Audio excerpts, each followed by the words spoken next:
Фестивальдың бастауы Қазақстанның халық артисі белгілі сазгер Шәмші Қалдаяқовтың ескерткішіне гүл шоқтарын қою рәсімінен басталды. Өңір басшысы мен зиялы қауым өкілдері мәдениет майталманының өнерін ұлықтап, құрметін көрсетті. Өнердің өлкесі атанған оңтүстік өңірі ретро-фестивальді 2010 жылдан бері тұрақты түрде өткізіп келеді.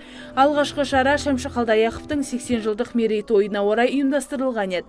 Бұл шараның күнгейліктері үшін маңызы жоғары. Фестиваль елбасының болашаққа бағдар рухани жаңғыру бағдарламасымен тікелей үндесіп жатыр.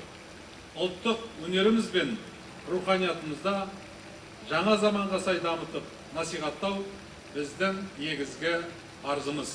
Дәстүрлі түрде өткізілген фестивальда белгілі композиторлар Ержан Серікбаев, Мұхтар Құралов, Тұрды Қылыш Ізтай, Құралай Сәтмұхаметова мен Лесбек Амановтың туындылары орындалды. Шырқалған әрән үйлескен хореографиялық композициялармен әрленіп жүректерге жетті.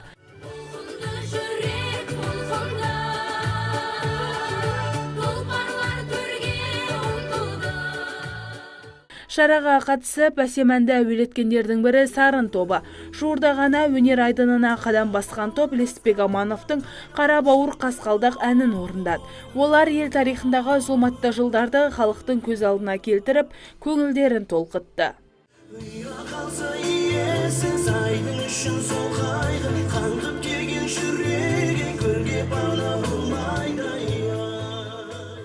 «Қара бауыр қасқалдақ» деген ән өте тарихи, өте 1986 жылы көтерілістің кезінде шыққан ән.